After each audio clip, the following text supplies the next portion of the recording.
Welcome back to the Timesink Anime Podcast. We watch the anime so you don't... We watch the anime so you can also watch the anime, and then we can talk about the anime. Okay, that was interesting. Were you trying to go for a nostalgic critique? No! Original opening. Do not steal. So we're talking about week 13 of fall 2018. Yes, this is the last week of the last week of fall 2018 and the last week of 2018 in general. Yep. So by the time this comes out, it'll be New Year's Eve. So just an early Happy New Year to everybody. Happy New Year! Woo! Anyway, so... news that is notable this week. We got Subaria Productions, the people who worked with Trigger on Gridman, cracking down on porn. I'm sorry, what? So, I mean, not necessarily just porn, but, so Melon Books is a popular Japanese doujinshi retailer. They recently announced that... Melon Books? I don't know, man. They recently announced that due to the wishes of the copyright holders, they'll no longer be able to stock any works related to SSSS Gridman. And, I mean, I'm pretty sure most of the stuff they saw on the website is, pornographic doujinshi, but doujinshi just refers to, like, anything self-published. Yeah, self-published works. Yeah. So I guess that... there's plenty of pornographic doujinshi, though. Yeah, I guess that it was probably Subaria, because, like, they have a history of not liking a lot of fan stuff, kind of like Nintendo in that aspect. Yeah. So yeah, they contact them and told them to take it down, so making doujinshi is technically illegal, but, like, most publishers don't really care because it's publicity, even if it's, like, porn. It's still publicity for your brand. I didn't realize that making doujinshi was illegal necessarily. Yeah, because, I mean, like, okay, it's illegal in the way that if they ask you to take it down, you have to take it down. Oh, okay. Like, you can't fight it, really. Alright. It's not... So it's basically... So it is sort of like I guess that does make sense. It does infringe on copyright to some degree, because those aren't your characters. Those are the characters of whoever. So like Anne Rice, the author of the Interview with the Vampire series, did much of the same thing. She was infamous for apparently, like, having, like, people who wrote fan fiction about her characters take them fucking down. Stuff like that. So I guess it makes sense. So fan fiction, doujinshi, I guess they fall into kind of the same idea. Yeah. I think that's about everything of interest this week. I mean, yeah, other than it's almost New Year's. That means it's going to be a new anime. I've been watching a lot of Mob Psycho. Oh my god, Mob Psycho. Because the new season's coming out, and it's like, well, I love One Punch Man, so I might as well give this a try, and I'm absolutely loving all of it. Yeah, it is without a doubt probably one of my favorite shows from that year, I think, just because it's Studio Bones. I mean, Studio Bones has yet to really let me down, for one thing, and also, that opening theme song is so fucking catchy. It's really good. So jazzy. It's so good. But we're going to be talking a lot more about Mob Psycho 100 next year, actually, once the new season, because I've been waiting for... I didn't actually watch Mob Psycho, like, as it was airing. Like, I'd watched it, like, after it concluded, and I was like, okay, I'm not really watching anything right now. I've heard this is good. Let's give it a watch. So I did, and I absolutely loved it. And I was like, okay, there better be a second season of this soon. I got 4 more episodes, and it's the same thing I did with Index, where I watched all of Index right before Index came out, so I didn't have to wait. I'm watching all of my Psycho right before it comes out, so I don't have to wait. Yeah. I don't have to deal with all that garbage. Yeah, I had to do the same thing with Overlord when Season 3 first came out.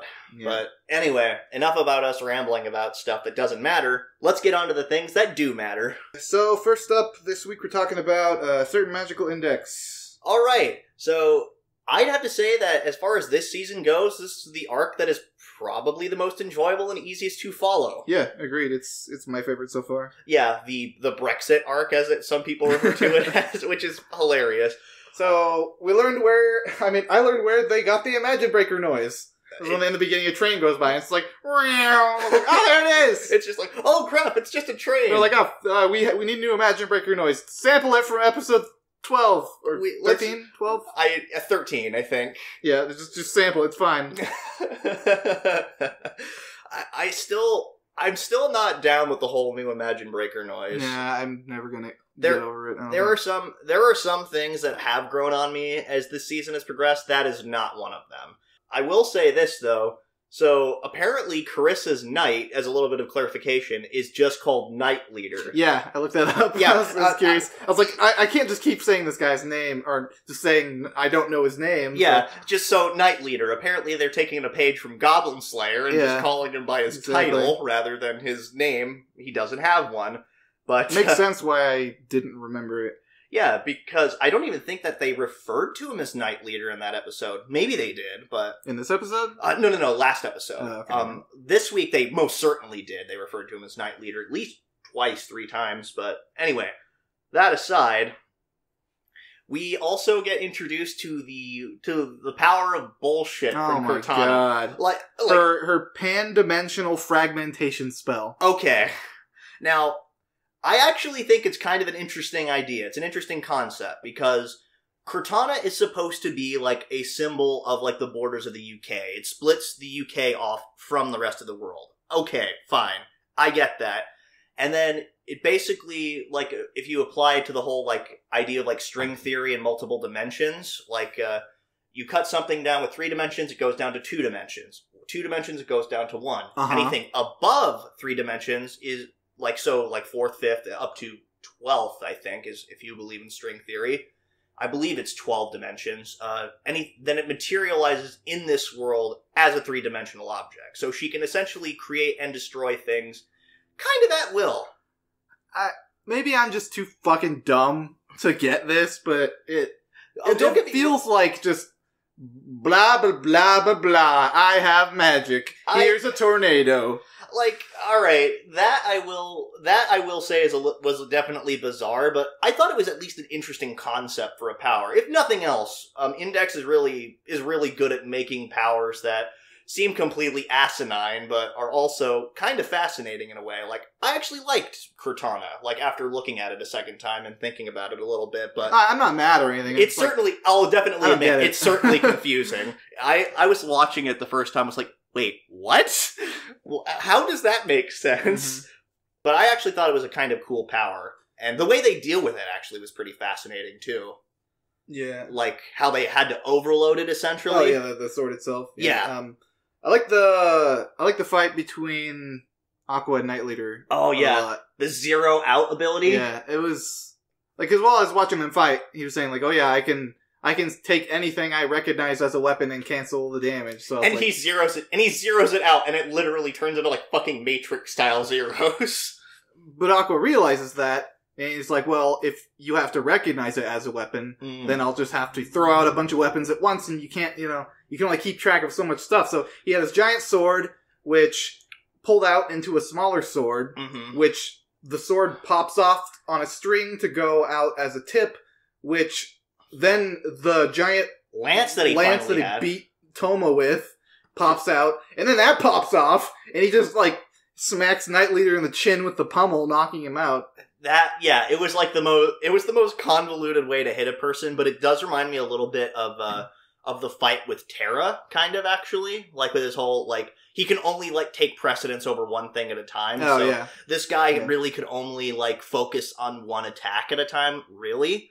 So it was just a matter of pulling as many freaking weapons out as humanly possible. I thought that was kind of a cool fight, though. Yeah, but then, like, he does all these tricks to beat him, but then he goes on, after he saves Toma and Index, he's like, I'm a manly knight, I only fight people from the front, and I don't use dirty tricks. I'm like, you just fucking literally bragged about how you use... Yeah, his exact quote was, I do not use tricks, I only challenge people up front and in the open. Now, I thought about it.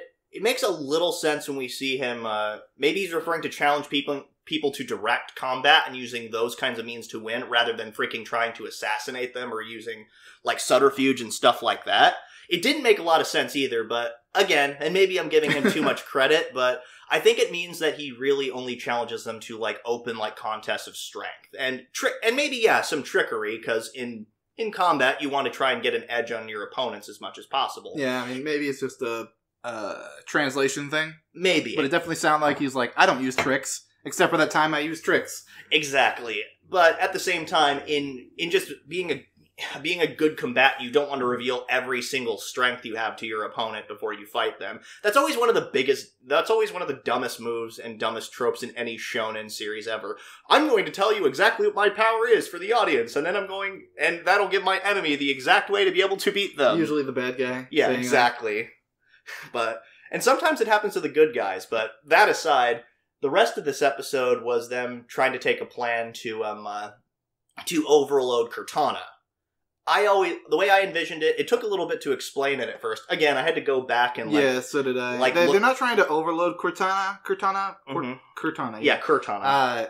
So they want to. Well, I guess it kind of was overloading it. But yeah. They needed to lower its defenses, and then something Coven. Hex Coven or something like that, or Coven Compass. Coven Compass, yeah. Then they use like a super big spell just to like pump a bunch of stuff into the sword, I guess. Yeah, and the way that I imagined it, it's sort of like overloading a battery. Yeah, like, probably. It's basically, and then she actually had to like physically contain it so it didn't completely just like cease to exist. Because I guess when it's like a transdimensional sword, it takes a lot of concentration to actually keep it manifested or some shit.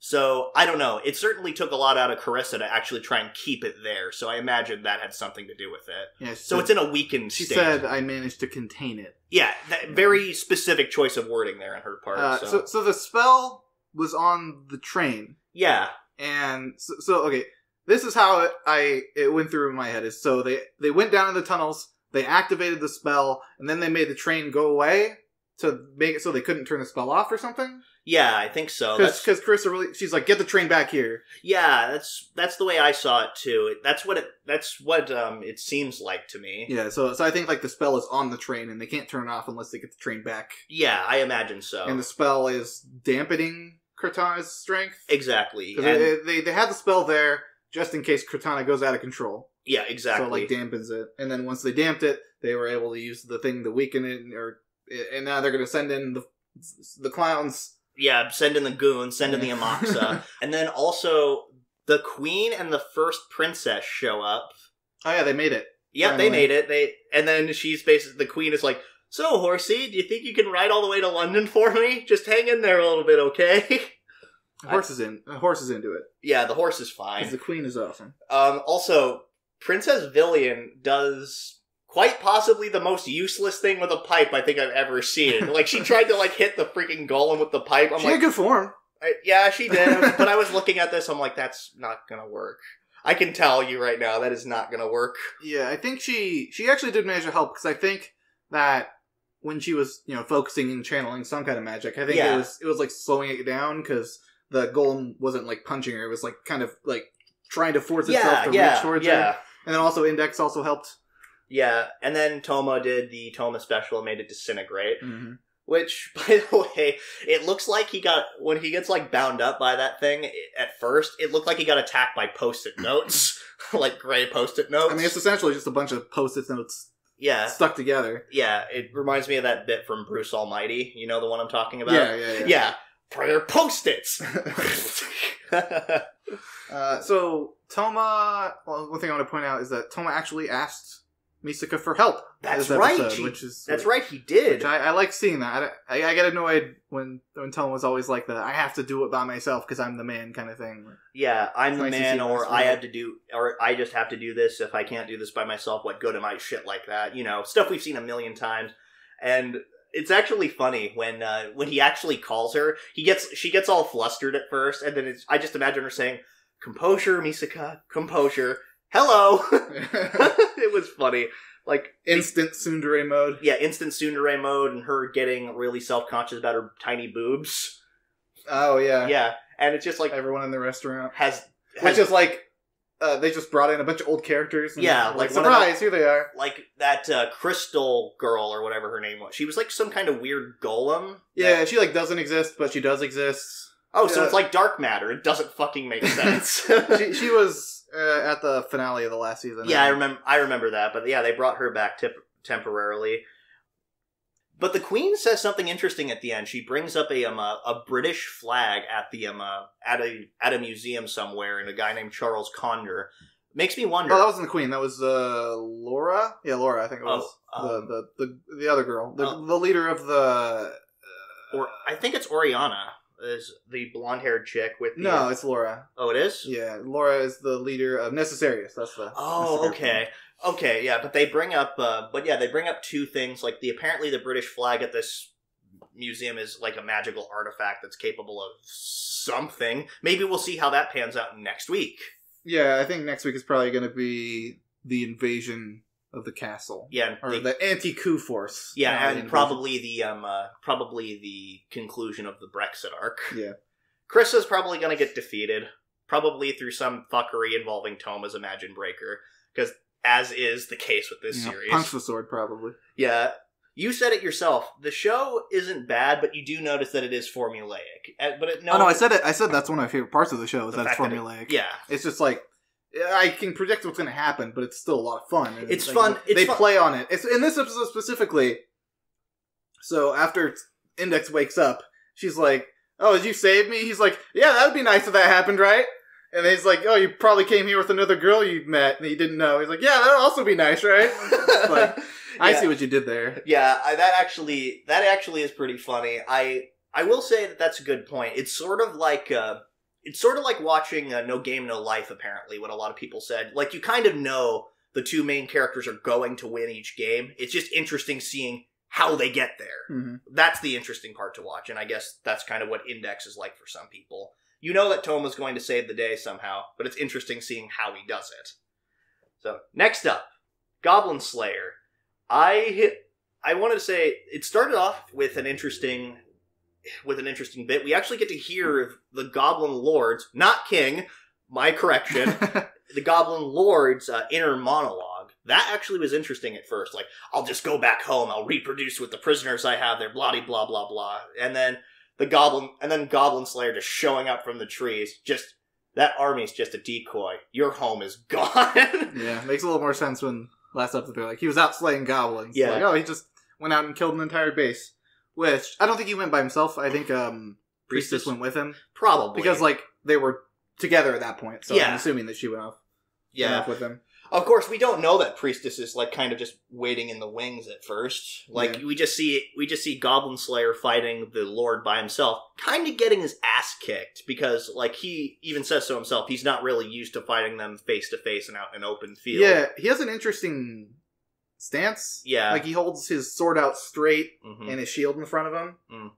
Yeah, and then, like, it was actually even cool, like, when he's running along and getting ready to stab at him, he, like, grabs, like, some grass off the ground and throws it in his eyes. Yep.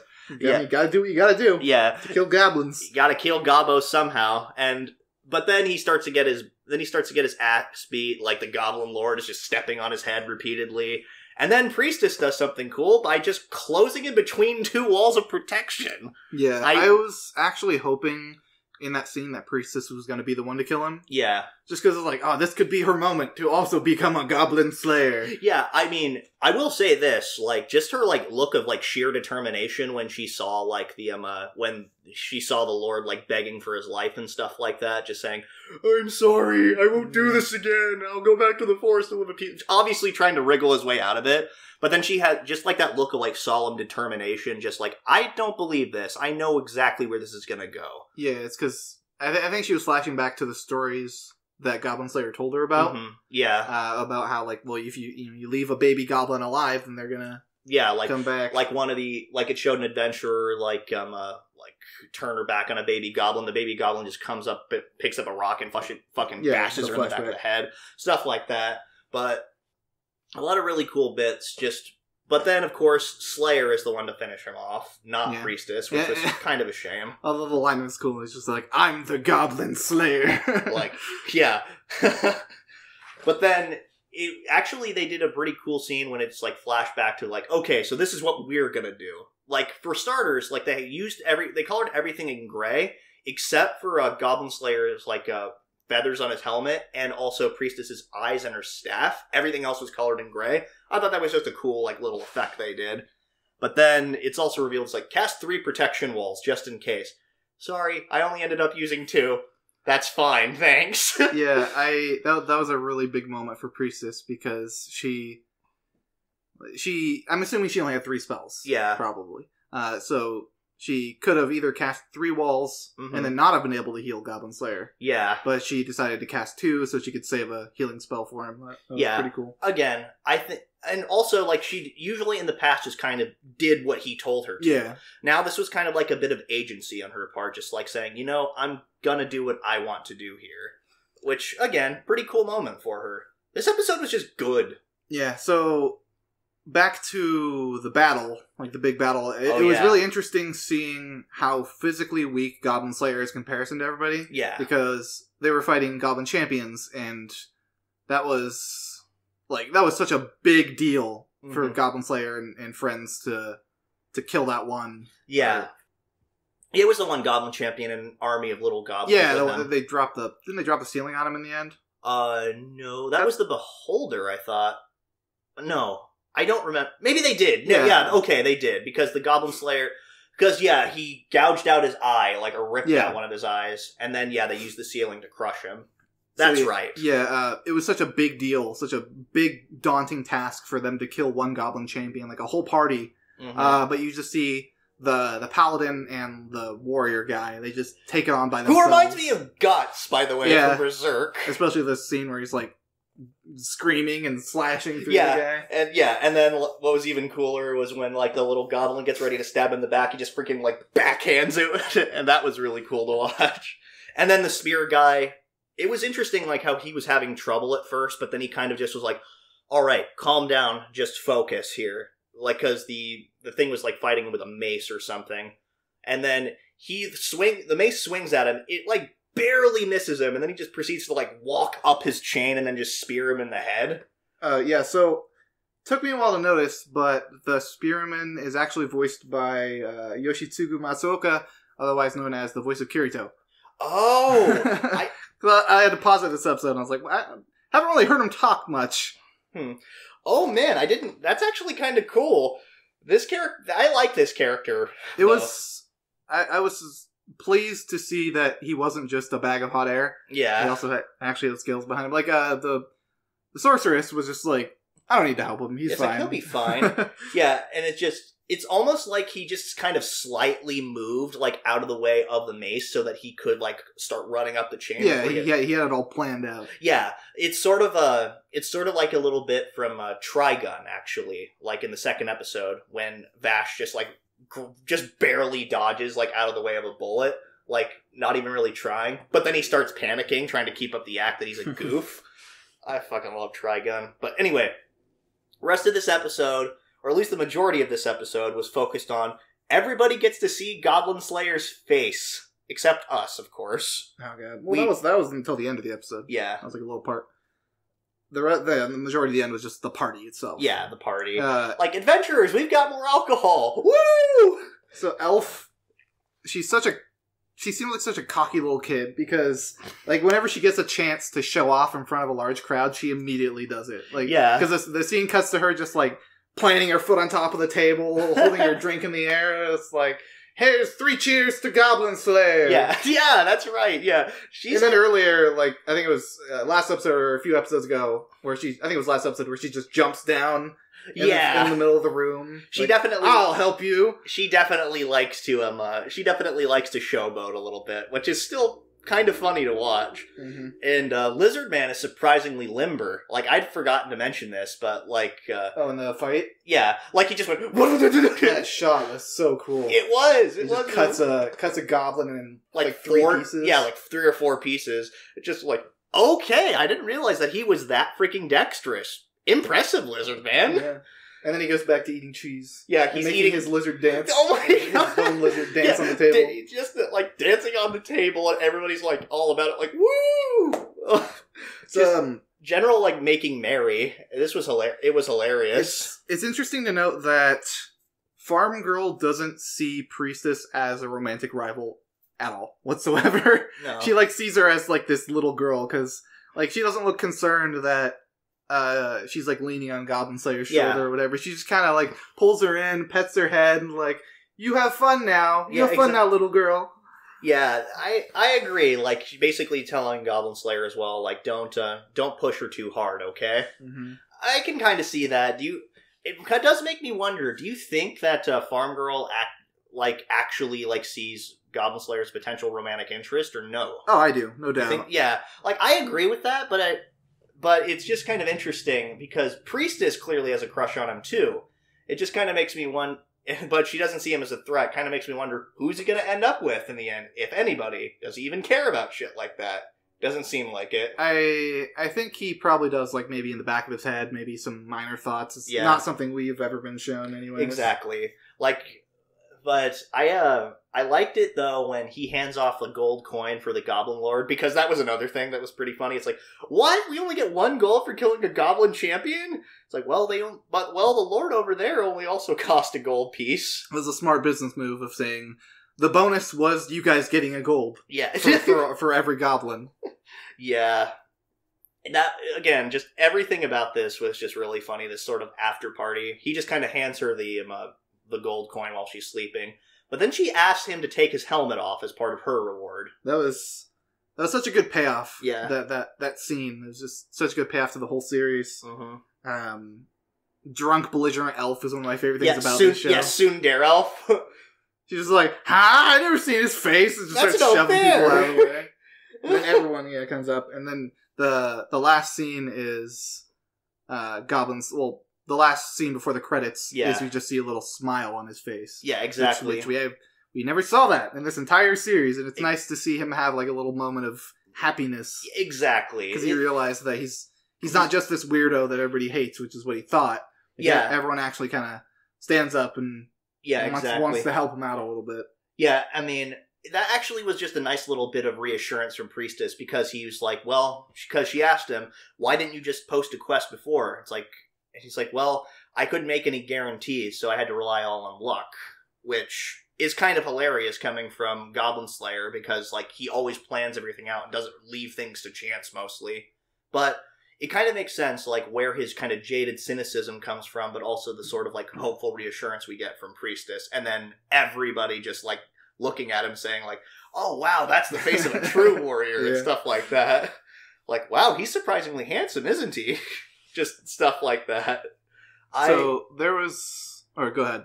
I just, I was just saying I like that scene. So there was an after-credits scene of the narrator saying, all right, I think it might have been Priestess or a narrator, or Farm Girl. Yeah, but they were saying, he's a weird NPC pretty much, and the gods. Okay, I wasn't the only one who thought he was kind of the most fleshed out NPC ever.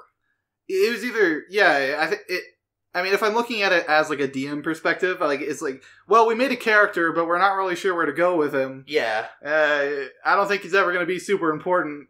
Exactly. He's he's that interesting NPC that he has his own backstory and stuff like that. Mm. The way that DM should craft NPCs, but not always easy to do considering there's a lot of them, but definitely he's one of the most, it's like a story where, a D&D story where the main character is one of those fleshed out NPCs kind of that nobody really pays too much attention to at first. But I thought that was a really cool observation. I don't think that the show is literally just a D&D campaign. I think it's kind of just a tool they use to have the gods be there or whatever. Exactly. Yeah, and you said how he plans everything out.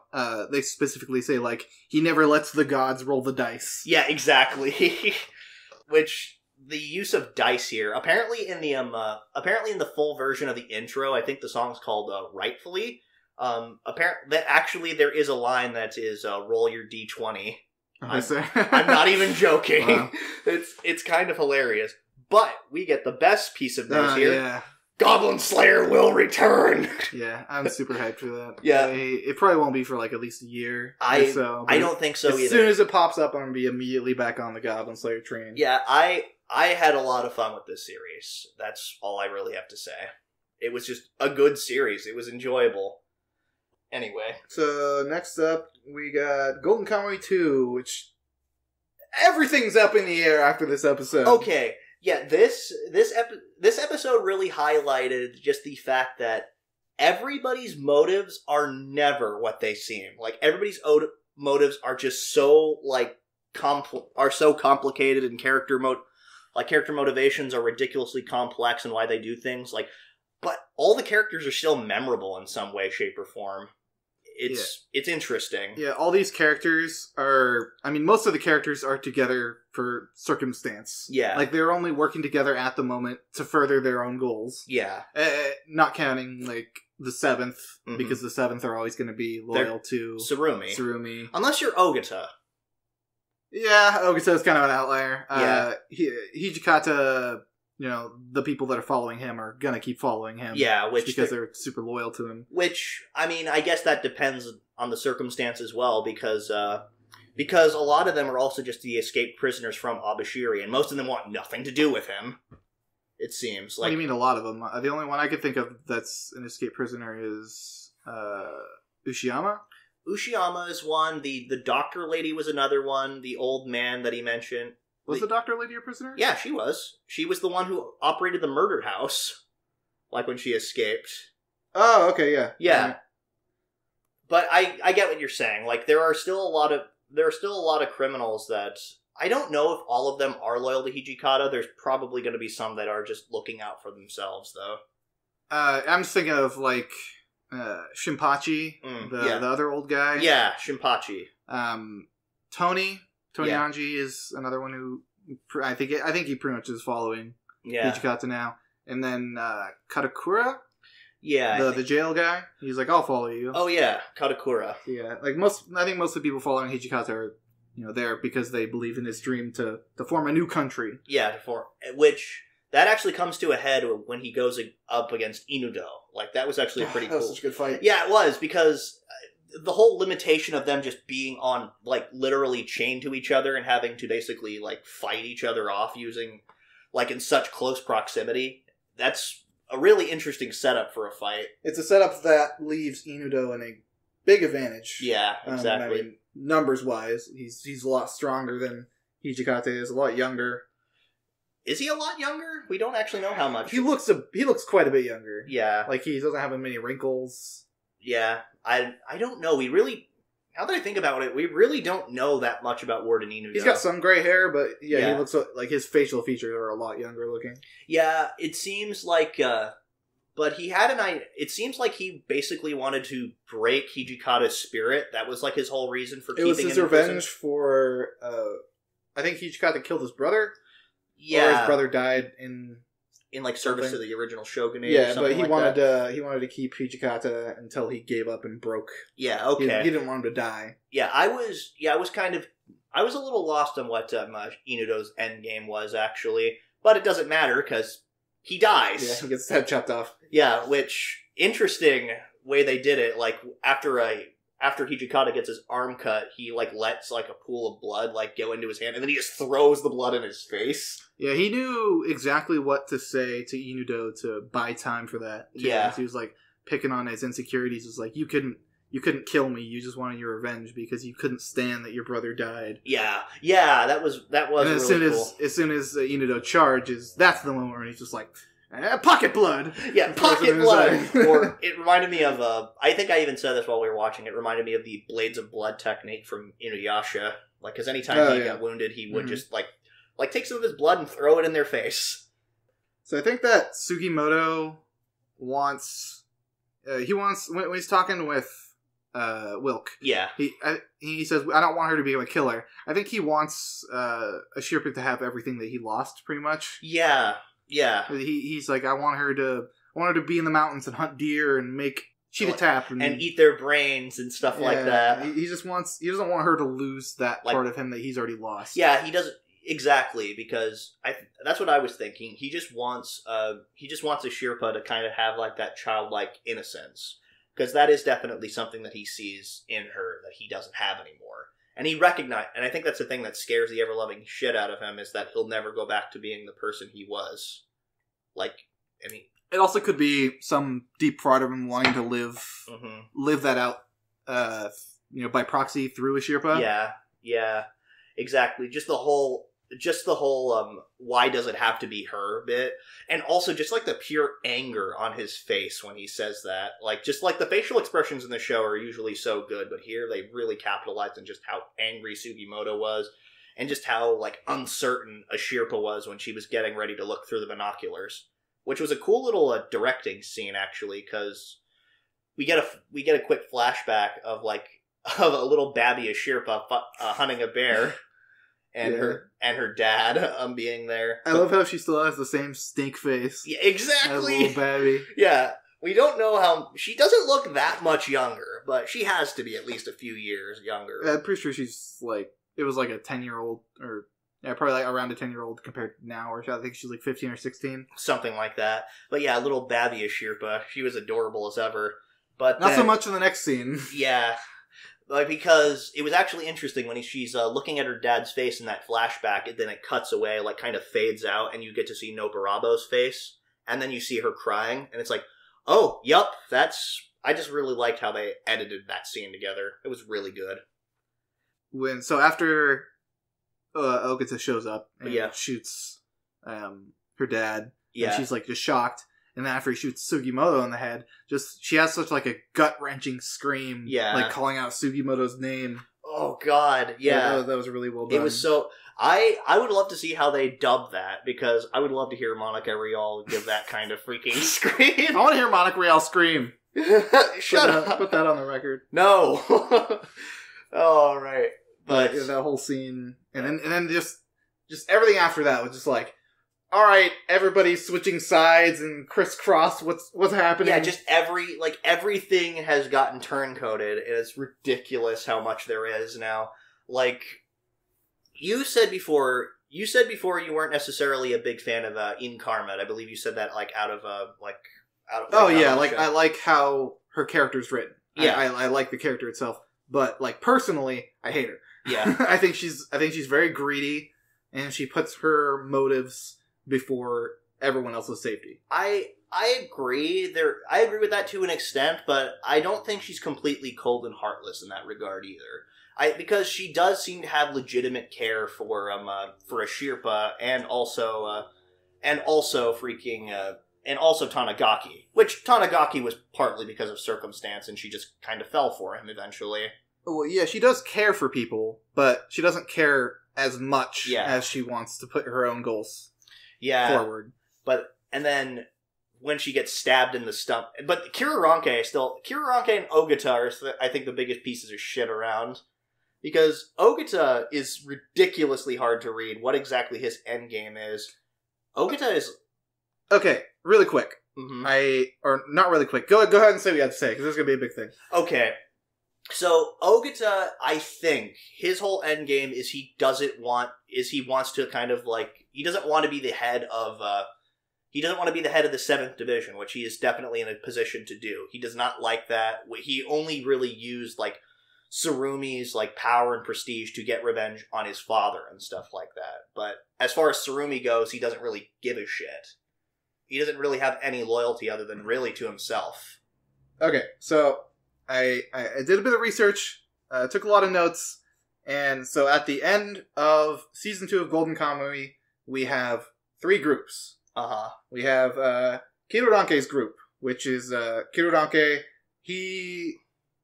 I think he's fighting for Ainu independence. And him and Wilk had a disagreement, because originally they were supposed to take the gold and give it to their Eastern allies, I think it was. Something like that. To basically... have a fight against the Japanese government to just have Ainu become their own country. Yeah, have their own... Yeah, exactly. Because when he stabbed Incarnate, he was saying that, if we just sit here, all the other countries are going to swallow us whole. Exactly. Okay, that part I did. Yeah, that part I understood. And so there's also Ogata, which is part of their group now. I think he's just following where Ashirpa goes to... get the gold eventually for himself. Mm-hmm. So you said, he doesn't want to become the leader of the 7th. I think Ogata is just trying to wedge himself in a position where he can get the gold by himself and not share it with anybody. Yeah. That's why he was with Tsurumi originally, and then he switched over to being with Hijikata for a while, and now he's with Kirodanke. Yeah. He just doesn't really seem that easy to read. But the third group is Sugimoto's group, yeah? Well, first in Kirodanke, we have Shiraishi and Ashirpa. They're with them, and they're just misinformed, I think. Yeah. Shiraishi seems to be just following along things, and Ishirpa probably doesn't know who to trust anymore. Yeah. The second group, we got Hijikata's group, which is Hijikata. He wants the gold so he can go form his own country to fight back against the Japanese government because he doesn't like how they're doing things. Yeah, which he actually brought up with Inudo. Ushiyama, I think he's just working for Hijikata for a cut of the gold. I think that's his endgame because he was a criminal. Yeah. And then Shinpachi, which is he was the best swordsman in the Meiji government originally. Yeah, something like that. But yeah, he's pretty much following Hijikata because I think he's the one who believes in him the most, probably. Yeah, he's pretty much Hijikata's right hand man. And then you have like Tony and Katakura, and then I think that's about it. Yeah. But yeah, third group is Tsurumi's group right now, which you got Tsurumi, which he just wants to take over Hokkaido, I believe. I think so. Because he was pissed off about how his division was treated after the war. After the war, yeah, and they weren't treated very well. And then you have the 7th, which is all the people under him who are pretty much loyal to... They're loyal to him before they're loyal to the Japanese army. Yeah. Because they also realize how crappy they were treated, and they're pretty much just following Tsurumi and doing whatever he wants them to do. And then Sugimoto and Tanigaki, who are... Their main goal immediately is to rescue Ishirpa, and Sugimoto also wants to murder Ogata and Kiroranke. Yeah, which he actively said.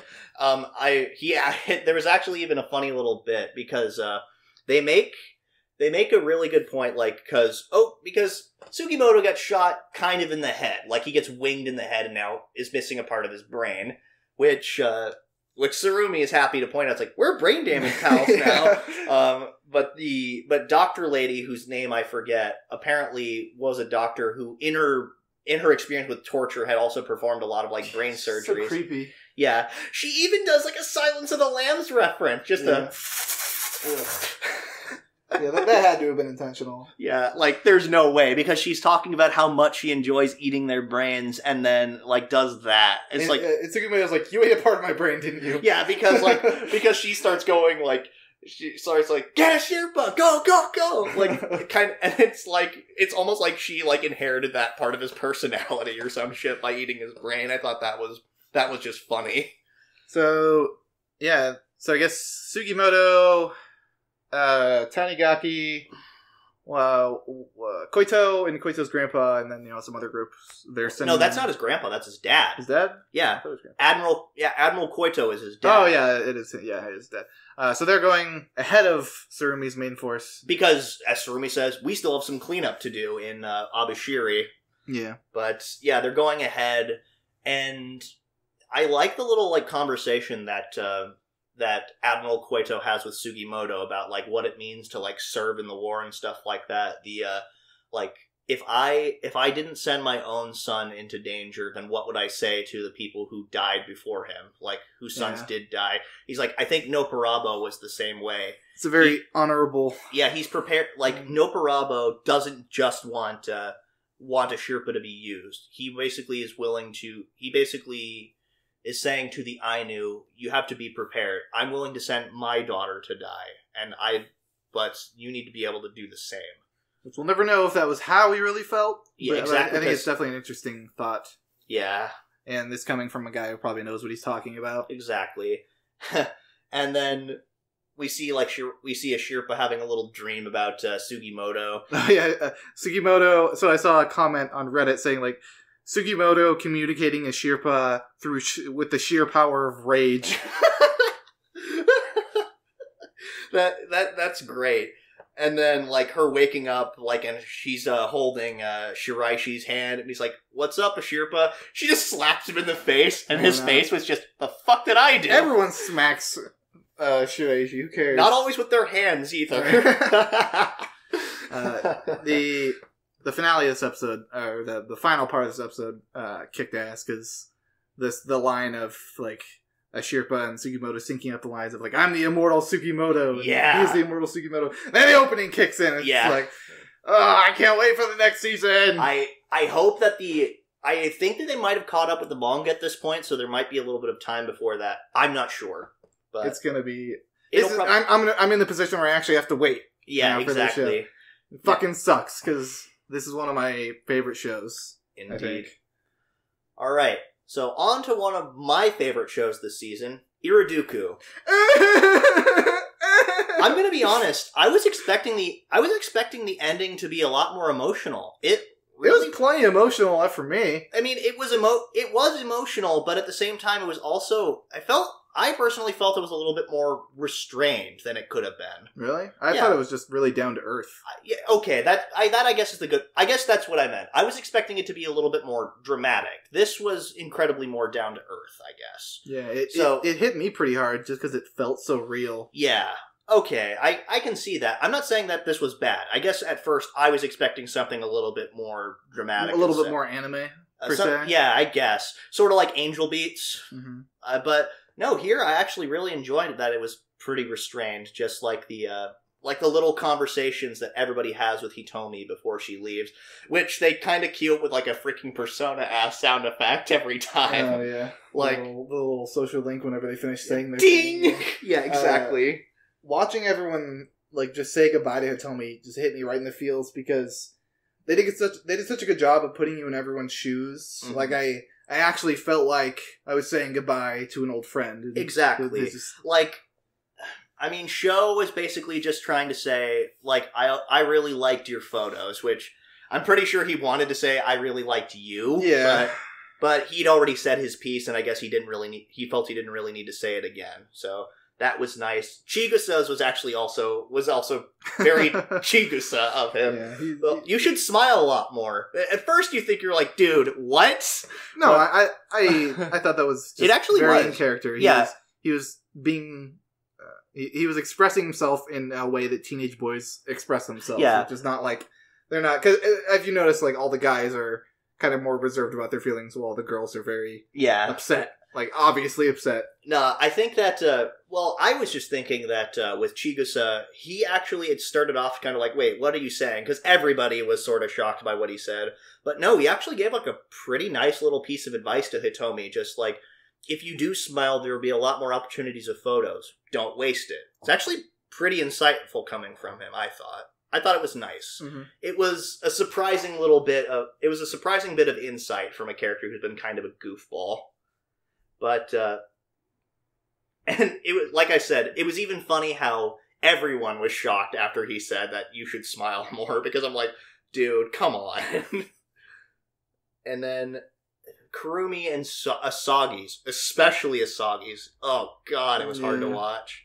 Because they became such good friends. Yeah. And we, as the viewers, have been following them, throughout this whole journey. Like I said before, it's felt like, oh, this is also my friend. Like, it's so sad. And then you see Asagi just crying, bawling her eyes out. It's like, I'm sad too. And Hitomi saying, I'm sorry. And then she's like, no, don't be. I said I wouldn't. Like, Kurumi told me I shouldn't cry. We would just worry you. And then it was just so nice. But at the same time, just like her, like, little bit about, like, about all the things that she wanted to do, just chat after school, and just wouldn't be able to do anymore. That's just, it sucks. Yeah. And then Yuito's first attempt at a goodbye kind of pissed me off. Because I was at first, like, because it felt like he was going to say, I love you, but then he backed off. Like, I mean, I guess it makes sense. He was partly, was upset that she was leaving and didn't want to come to terms with those feelings. Yeah. And then another part of it was like he didn't really want to say it in front of everyone else, probably. Yeah. Being a teenage boy and whatnot. Yeah, exactly. And it kind of brings me up to the next point. While it was well animated, like when the magic started interfering, it felt a little jarring and out of place to me. What do you mean? Personal. Like, I don't know. Like, basically it just felt like, I don't know, just like all of a sudden out of nowhere, here's this like big, like kind of magical explosion and it's like all flashy and shit, when otherwise it was kind of a more reserved, down to earth, kind of sad moment. All of a sudden we get out of nowhere, we get this really like flashy, bombastic stuff. It felt a little bit more, it kind of felt like it was distracting, I guess, because I would have personally liked it a little bit more if like Hitomi got to say more of her piece, like what each person kind of meant to her individually. Things like that. and then before she got sent on her way. But nope, we get the magical explosion pretty much. But I don't know. What do you think? I liked it because I thought that so they do a really good job of making magic feel really down to earth in the show. Most of it's just like stuff that helps slightly improve people's daily lives. You get a few fantastical moments, like the jumping into the painting thing. That was pretty big. But they use those moments so few and far between that it kind of makes them pop more. It's kind of like putting a bright color next to a dull color by using these contrast big magical moments in alongside of everything else that's more or less mundane. I think it makes it just pop out really cool. Like it does it later in the episode, but I'll talk about that in a little bit. Yeah. So it seems like Hitomi. What I gathered from this is that Hitomi had her emotions pretty much locked behind a door. Yeah. And her due to whatever magic mumbo jumbo was tied to her emotions, it put her emotions and colors kind of in locked in the same place. Yeah. So throughout the series, she's been slowly, coming out of her shell. She's literally opening up. Yeah, and there's like the part where Yuito told her, I'm going to draw again, when they're standing out in the rain. Yeah. Like, I'm going to draw again, I want you to see it. And then on the way home, she saw colors. It was like that little moment of her emotions came out for a moment, and then they kind of shut back up. Yeah. Like, she's obviously becoming, a lot better friends with everybody, and she's becoming, friendly and smiling a lot more throughout the series. But it isn't until the end when Yuito actually, like, confesses his love to her, and then she confesses her love to him, that the door finally just opens all the way, and she starts seeing colors all over. Yeah. When I first saw this episode, I thought they were going to focus a little bit more on, people, people trying to move on without Hitomi being around, because it starts off with the opening bit of Yuito just kind of recalling what Hitomi meant to him. I thought there was going to be a lot more of that, or even, I was thinking, that whole segment in kind of Hitomi's subconscious, I liked it. It was really cool. It was really pretty. Oh my god. And the sequence when it starts literally peeling away and all the colors slowly get revealed, that was really well done. I thought it was great. But I just felt that it wasn't as impactful, because I was thinking that what if she had sent a message to him, or had left a message like residual magic to Yuito, basically kind of confessing her feelings or something like that, That's just what I thought when I was thinking about it. And the dialogue between the two of them was really good at the end, but I was thinking that Yuito would have gotten a little bit more emotional. Maybe it was in keeping with his character, though, so I don't know. It was great. I loved this episode. Don't get me wrong. I'm not going to say that I didn't. Did you notice that when after she goes back to the future, Kohaku gets a text message from future Kohaku. Yeah. But it's under the username Kohaku level 77. No, I didn't see that. Oh, I'm assuming she's probably 77 years old or something. Makes sense, because it's 60 years in the future. And it's just Kohaku sending back a stupid joke to herself. Yeah. that is actually really funny. And I thought that was super nice, because it reminded me a lot of Steins Gate with the whole D-mail thing. Exactly, yeah. Yeah. Except magical. But speaking of the magical next to mundane thing, I totally forgot that Hitomi showed up to the past on a magic school bus. Oh yeah, magical school. I thought it was a train car, or a trolley, but close enough. But anyway, but yeah, it's those moments where I'm like, oh man, magic is crazy. Yeah, because you said yourself it was very Ghibli when that happened. Yeah, it just feels very goofy and whimsical, where most of the magic is kind of mundane. Down to earth. Yeah, especially when it's you're covered for a round trip. She gets ready to get off. Wait, you said I was covered. Don't forget your change. He just gives her a Pocky. Yeah, it felt like the ending to a Ghibli movie. Yeah, it really did.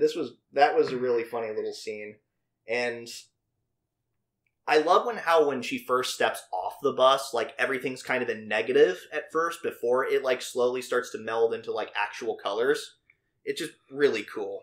I'm assuming that not even maybe a few minutes passed, probably. Mm-hmm. Yeah, because Kohaku probably sent her off and then just stood there and then waited for her to come back. Yeah. I'm assuming it probably didn't take that long. One thing I don't really understand, though, is how Kohaku knew everything. She already experienced everything, even though she would have to send her back now to experience all those things. Like, they don't get too much into the laws of time travel. I don't think they need to. Yeah. It's just one of those things where I'm like, how does it work? Yeah, it is. It is a little bit bizarre. Like, because she did kind of just say, those moments are really precious to me, and I wanted to share them with you. Like, it's almost kind of like the idea that things don't, like, things would still play out regardless of how, of those kinds of things, it feels like. But it's sort of, like, but it's just with the added bonus of an additional person, I guess. Well, it's not things would have, it's things did. Yeah, okay, they did play out like that. Yeah. Because she went back there, but it's like, if she was never sad in the first place, then why would she have sent her back there? And it just creates a fuck ton of time travel paradox bullshit that I don't want to talk about. Yeah. So I'm not going to talk about it anymore. I also thought that it was really sweet how the Magic Photography Arts Club had freaking made her a time capsule and like left it for her. It had the star sand from the beach that Kohaku made too. Oh, that's right. There's a little vial in the middle. That was really cool. That's right. She's like she. I remember in the episode she's saying like, "Yeah, I'm making this for everybody to keep for the future or whatever." And then when she went to the school, it was just like the Photography Arts Club. Yeah. Still.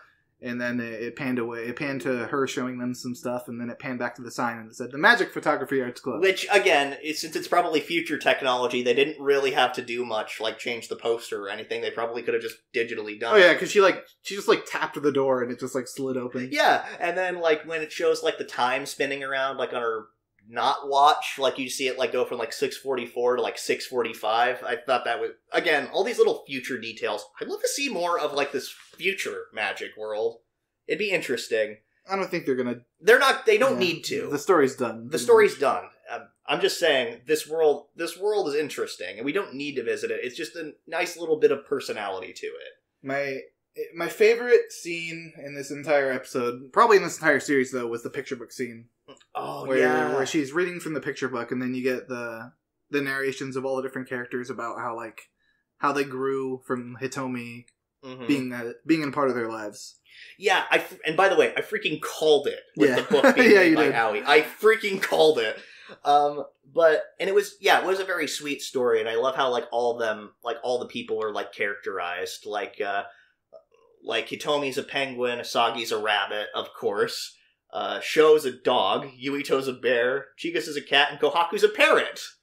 I just thought that it's that captures their personality well enough. Mm-hmm. It really did.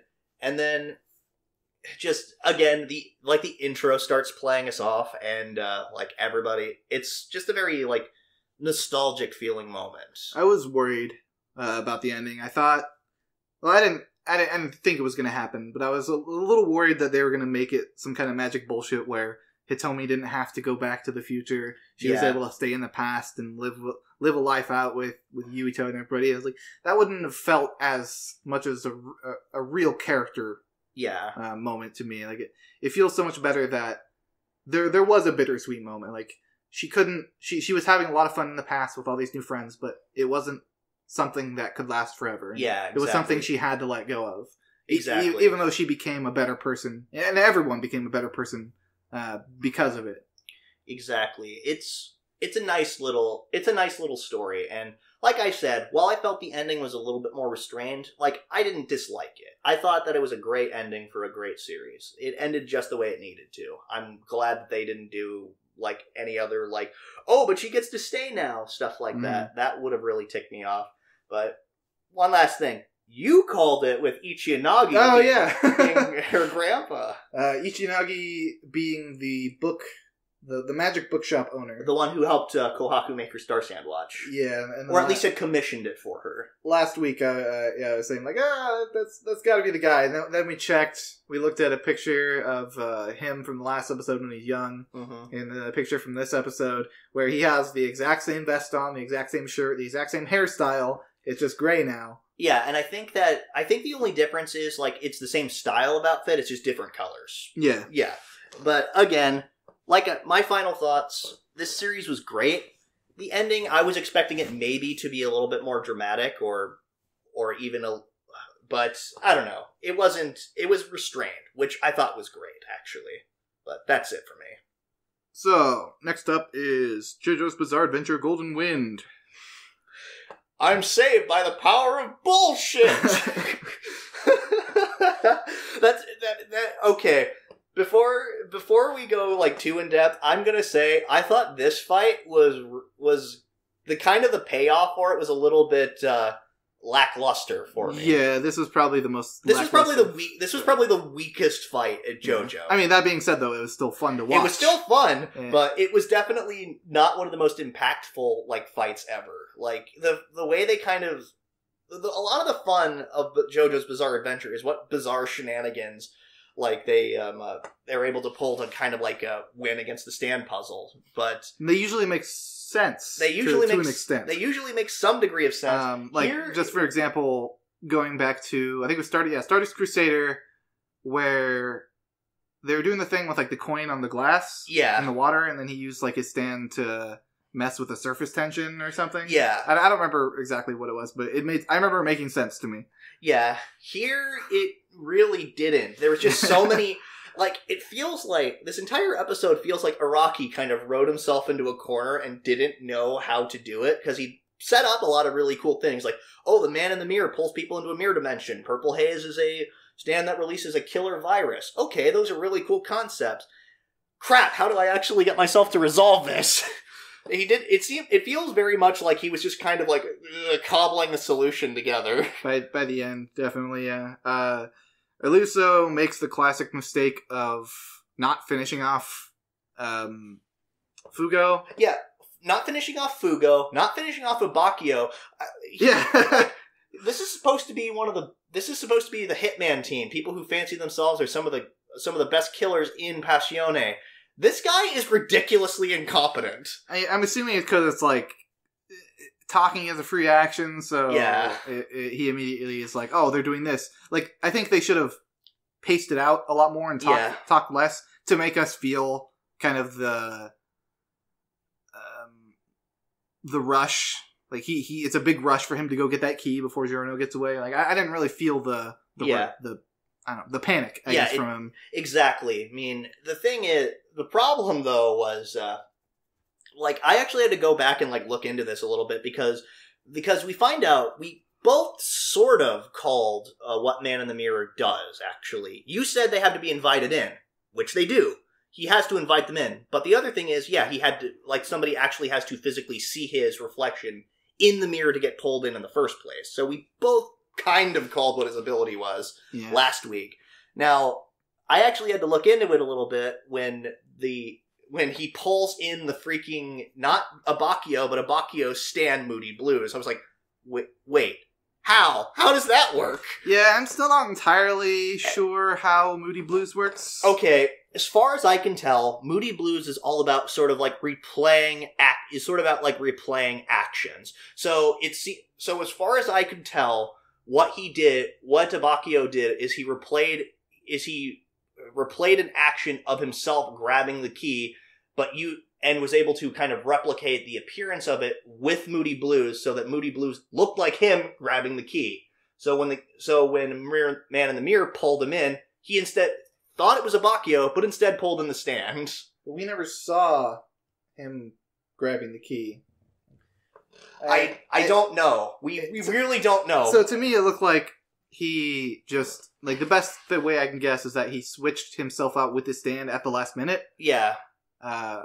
Because I don't think they would have just done something off screen and then because in the show they make it a big deal to show you everything and monologue about everything that's happening. Yeah, like, exactly. They don't really hide anything once it's out there, anyways.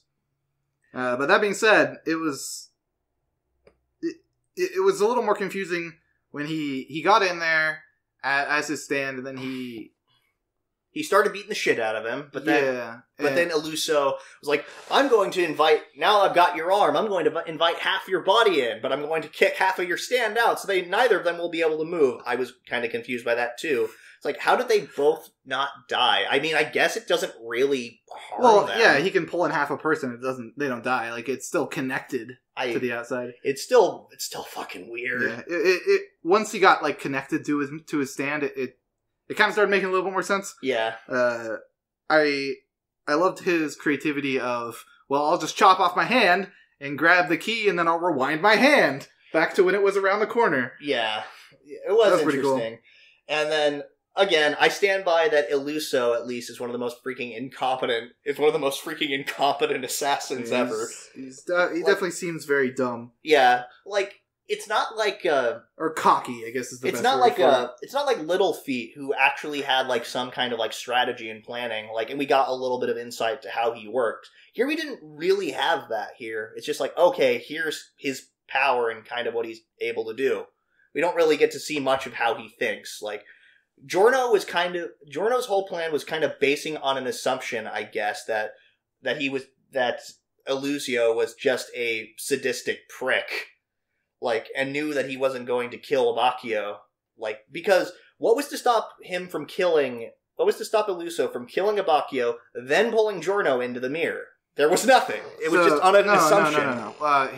The way he saved Abacchio was by running away. Mm-hmm. He probably stepped really loud on the ground and like, oh, he's running towards the dog statue. So Giorno's idea was, he's going to prioritize stopping me over killing Abacchio.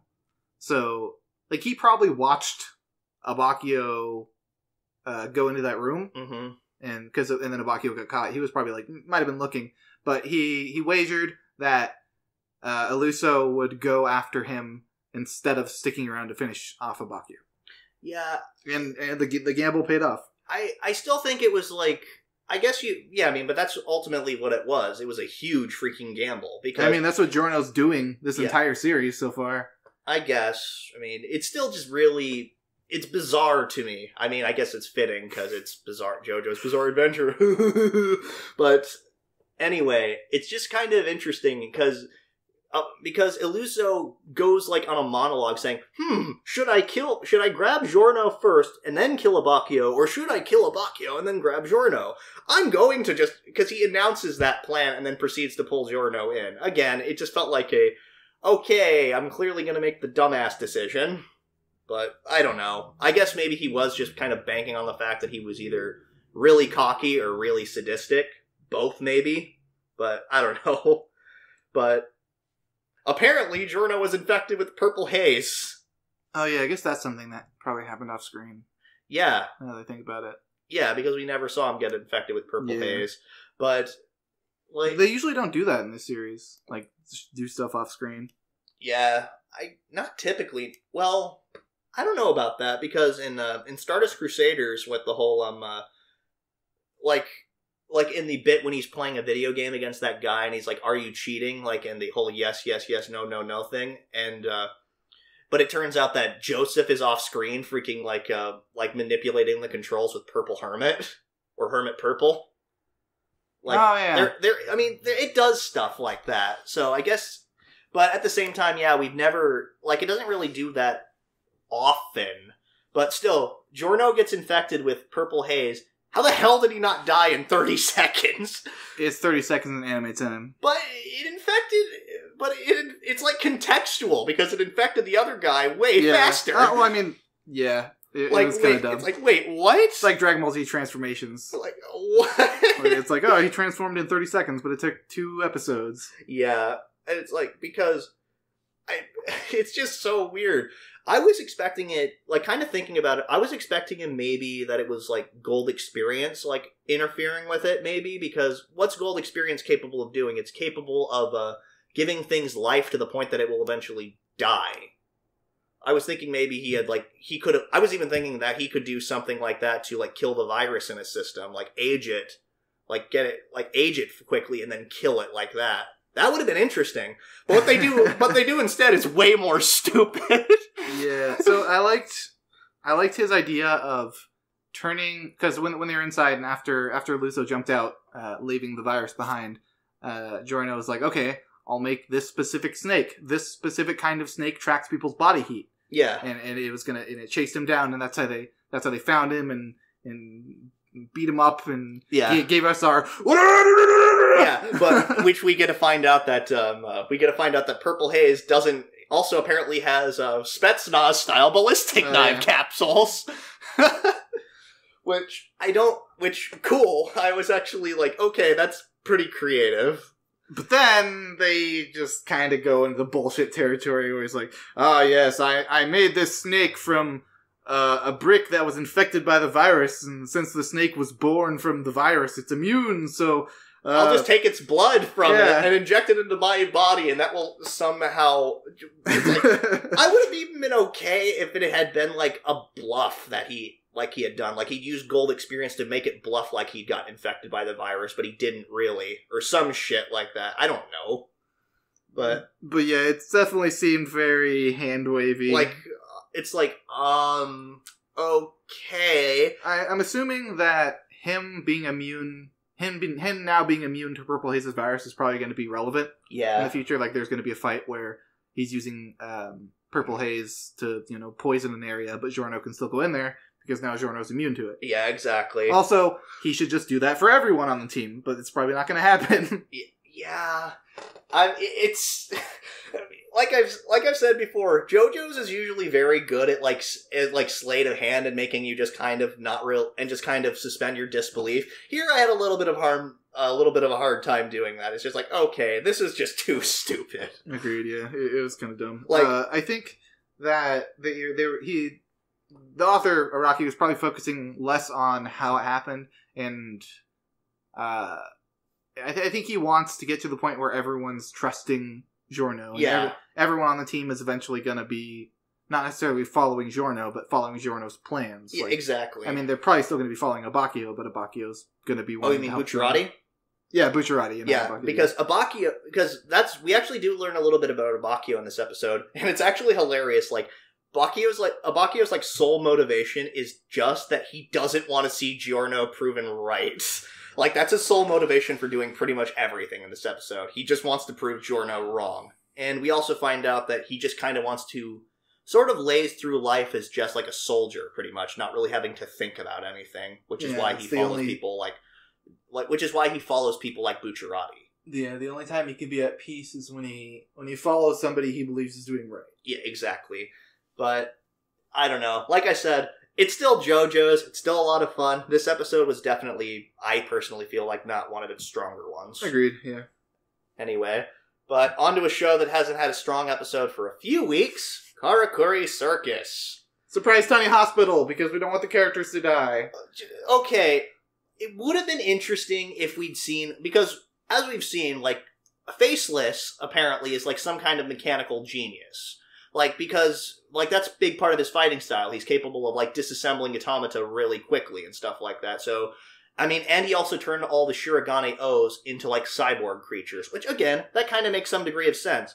It would have been interesting, though. It's like, hey, I've got this mini egg here, like, this hospital egg here. Where and how did I make this? Yeah, it would have been cool. Like, even if they just had him, like, just flash around a bunch and then it was there. It was just like, surprise, hospital, it can cure anything. And but here it was just like, oh, wait, where and how did you do this? What? Yeah. But so the Shirogane O's make a little more sense to me now. At least in the previous episode where they were just running into suicide. Yeah. Like, it makes a little bit more sense when they compare them to a normal Shirogane. Yeah. Because, like, Shirogane O's are... They're pretty much just like, well, we have to go in and beat them up. Who cares if we die? Yeah. That's probably what they're all about. Yeah, that, and then meanwhile the regular Shirogane, I mean, they typically have, like, human connections and stuff like that, but they are also... But maybe that was just, like, a piece of... Maybe the whole, like, you're a puppet fighting other puppets thing was just, like, a piece of advice from Lucille to Eleonora, a.k.a. the original a.k.a. the girl Shirogane we know. Yeah. Maybe that was just a piece of advice trying to get her to not get herself hurt in the future. Maybe. I don't know. I may be giving the series too much credit.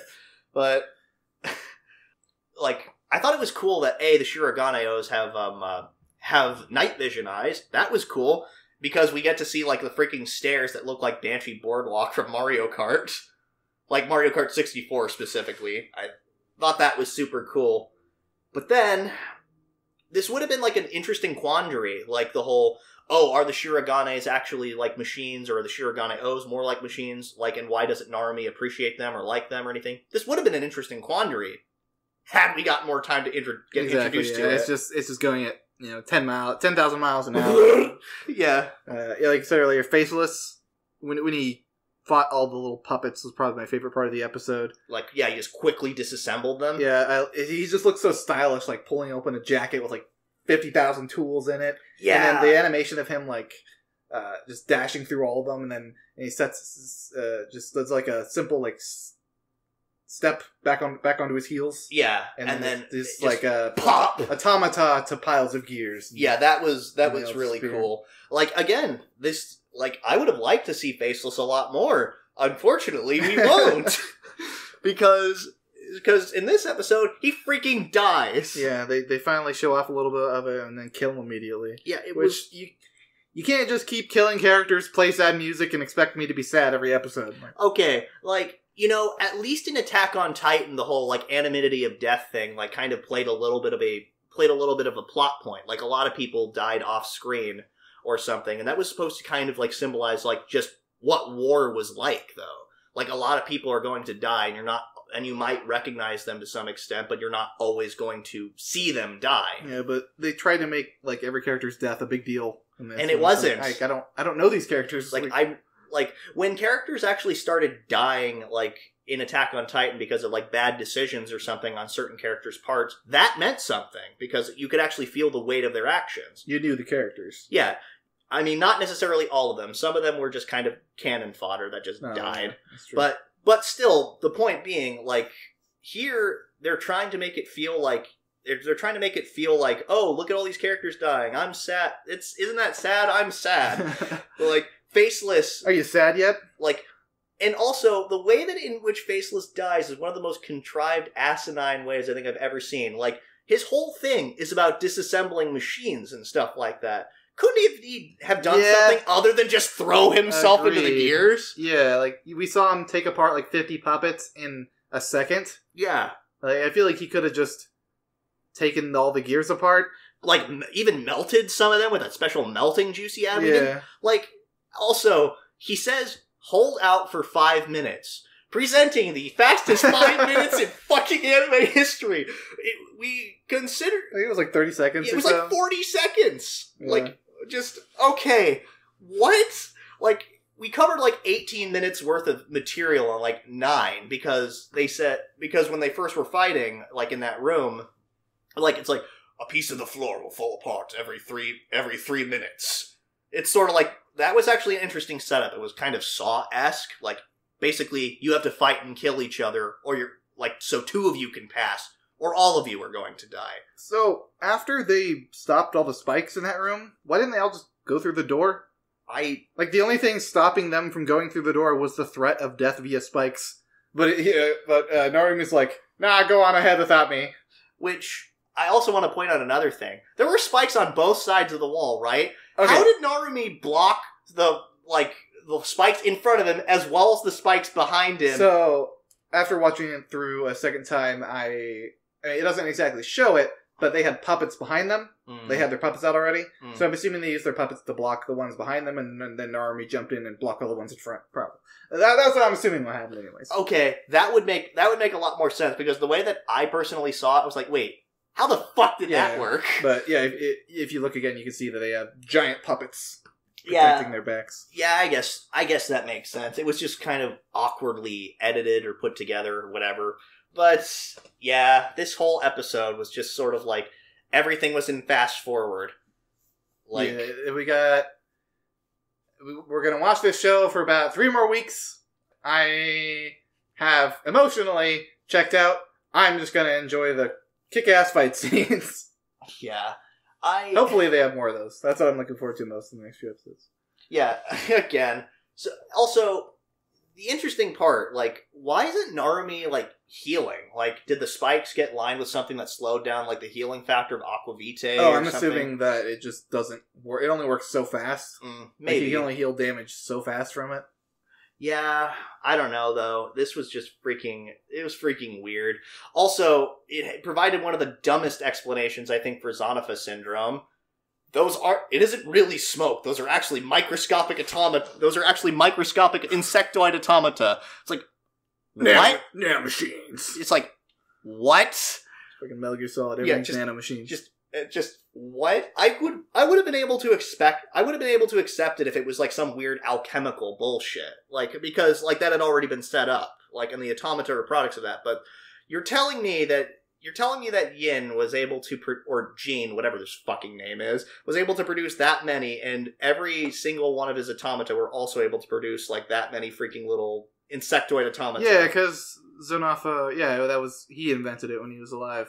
So he's back in the Dark Ages. He's just like, thousands, millions of tiny nanomachines. It's like, how? Yeah. Like yeah, I didn't think about that. That's kind of stupid. I would have been able to accept it had it been the whole, okay, it's some weird alchemical like formula or something. Mm-hmm. I could have accepted that. It'd be weird, but it's like, okay, it makes sense in the context of the story. Here, it's just sort of like oh, we need to actually give an origin for Zonapha syndrome. They're tiny bugs. Like, it's okay. And then the other Shirogane tour, it's like, I'm sorry, I lied to you about having a wife. Yeah. It's like, I don't care. I really don't care. I don't even know who you are. I have nothing attaching me to you, your struggles, or your wife, or anything. Why'd he lie? Like, what's the point? Yeah, like what? Is he trying to get Narmi more motivation? We don't know, because it's shown for, like, we get introduced to that whole plot point in, like, 10 seconds, and then we revisit it as like, oh wait, I know I was lying. Like, okay. Thank you, Karakuri. How many sharks have we jumped? I don't know. But alright. So moving on to the last show of this week, Thunderbolt Fantasy Season 2. Yup. Poor Zhao. Yeah. I mean, not really. Fuck that guy, but he got himself killed in his last ditch plot to get revenge on Shang. Yeah, exactly, which is exactly what he deserved, though. Yeah, exactly. He sucks. Yeah, just like, it's like, there's an evil villain who wants to take that sword from you. You'd be doing me a great service if you could kill him. It's like, so you know this guy. Well, I'll send him a message. You can help me with that. And I thought it was actually kind of funny. Like, it was a puppet hanging to a fake branch by a string. Puppets on strings. I'm surprised that most of this episode was like the fight. Yeah, I'm surprised that Shang was the one to come up with the underhanded scheme for the fight. I figured that Lin? Yeah, Lin. Yeah, yeah, Lin. Or is it Lee? Enigmatic Gale. Yeah. Okay. Yeah. Again, I figured that he would have been the one to come up with the sneaky underhanded scheme in the fight. No, it wasn't him. That was actually really cool, though. And it's even cooler that they incorporate both of the major swords from this season into this plan, or they both play like major plot points, because Seven Blasphemous Deaths obviously is the source for the main antagonist of the series, Lo, or this season. Whereas the Night of Mourning was specific. We thought it was just a throwaway, it's a dangerous sword. But no, it actually was instrumental in actually saving the day. Because you can't charm a person who's already turned into a soulless puppet. Yeah, this whole fight was just written so well. It was so much fun to watch. Exactly. I love how they during this episode, I think multiple times, they literally refer to Shang as a puppet. Yeah. Yeah, exactly. Like, Lo's like, how you would just turn yourself into a puppet to fight me? Yeah. I was like, that's gotta have been a little clever inside joke they had in the studio. I actually like when we actually get a close look at his face when he's like the possessed puppet. We actually get to see like his eyes still. I thought that was just a cool little detail. Yeah, it was more than other puppets. Yeah. Other things that were made of the sword. They usually just have like a blank face. They don't have eyes. Yeah. Like, I don't know if that says anything for Shang's determination or something. I don't know. Maybe they actually just felt the need to actually show like a close up on it. Like in the past, it's just like, they're kind of just going to be cannon fodder anyway. So there's really no need to show that. you kind of have to cut corners with puppetry sometimes. It was a blast though, watching the animatic Gale just control Xiong's body, and like he started using a sword in the beginning, but eventually he just like threw the sword on the ground and started like beating the shit out of Lo. Yeah. I mean, I actually thought it was super cool too, like because we know that the enigmatic Gale is really good at like illusions and shit, but he is also a really talented swordsman, like when he has to be, and it was cool seeing the two of them like fight alongside each other, and then him like basically manipulating Xiong with the Night of Mourning, just like, oh, controlling the limbs of a master martial artist is so enjoyable. Yeah, I love when he's like, I'll use my move, but it was a feint. I'm actually using his move. It's like I could even steal his techniques. That was so great. It was just this entire fight, and like before the fight itself, there was actually a little bit of like a conversation between Lo and the Seven Blasphemous Deaths. I love the Seven Blasphemous Deaths trying to like persuade him or Lo and talk him out of like killing himself, because part of it's self-preservation. Part of it is self-preservation. I think the other part of it though is that she actually sees him as as having a shitload of potential that he just would be letting go to waste otherwise. So it's really interesting because during the fight, you can actually see her falter. She's thinking like, well, is it really the best if he wins? And I think she actually starts growing feelings for him. Yeah. Because there was a point where she could have just let him lose. Mm-hmm. Then she would have had a better chance of, getting someone else to grab her. She's like, well, can I live my whole life with only this man's hands on me? Mm-hmm. And then she's like, go for the other sword. And she has this moment of like, I don't want him to die. I want to be with him. Yeah, that I was thinking the same thing. Like you actually see him like basically begging, help me, pretty much. Like give me some of your strength. But then she's like, go. It's like fighting this puppet is worthless. Go hit the other sword. And the enigmatic Gale's fighting him off with the Night of Mourning, which it wasn't really the Night of Mourning. It was actually his pipe. Yeah, he probably I'm assuming he probably switched it out at some point. Yeah, is that what my pipe looks like to you? I was kind of hoping that Lang would do a little bit more besides just run up and stab Xiong and get him back to normal. I was hoping Lang would fight for a little bit. The star always shows up last, as the Peepa says. But I thought that was super cool. But then Xiong performs like his ritual, like getting ready to send her back into the ink. Oh, that whole sequence was such a spectacle to watch. Oh, it was. And then we get to see like her like screaming, like saying, like basically calling out for him. Again, kind of playing on the whole she actually has feelings for him. I don't want to go back into that blackness ever again. And then he just runs up, grabs, and then falls into a ravine. He sacrificed his arm, I believe. He made it so he sealed his arm in the scroll instead of him in the sword. Yeah. Which they're like, he's probably dead. There's no way he could survive that, which just makes you think, yeah, he survived that. He's probably going to show up next season. I wonder. Speaking of which, there was an announcement this week that there's going to be a third season. I figured as much, considering the after credits scene, because we actually get another callback to the first season, because we actually saw a couple characters from the first season make return appearances, like Khan and then Don Fei. She appeared at the end of this episode, but then we get to see the demon lady whose name I forget from the first season make her return appearance. And she's basically trying to like pull the strings, I think.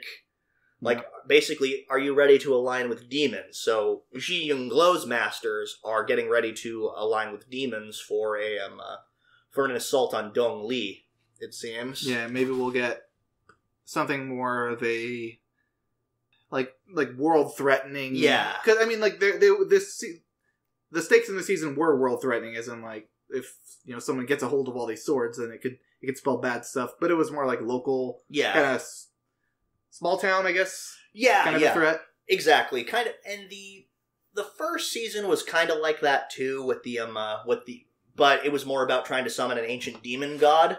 But that was resolved pretty quickly when Xiong revealed that he has, hey, I have the Sorcerer's Sword Index, which is I have just the tool to send you not to the demon world, but to a freaking void which you can never escape. Have fun! Yeah, a lot of these threats really seem like sort of like localized affairs, though. Not like spanning 2 countries. But I think that's pretty interesting because we're slowly revealing more about the world. Because the first season was all about just revealing to us that Shangbu Huan was not originally from Dongli, he was from Zhiyo. And he's probably some great hero from over there. That's when we got the announcement that there were 2 kingdoms. Here we know for a fact there are 2 kingdoms, and it seems like one kingdom is getting ready to invade another one. So, who knows? 3rd season, do you have any idea when that's supposed to be? Oh, no idea. Eventually. But as long as Gen Urobuchi keeps writing on it. On it.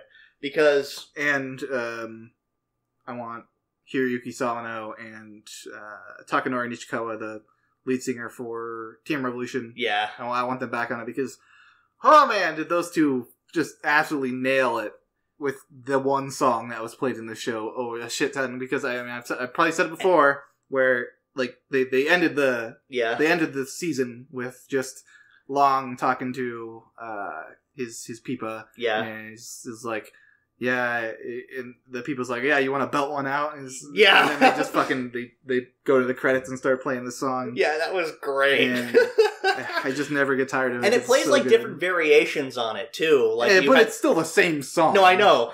It's kind of like the Super Mario. It's kind of like the Super Mario World approach, where it's usually the same song, just played at like different tempos or whatever, and just different frequencies. It's still really cool. It's just so good. It is. That's how you make music somewhat cheaply.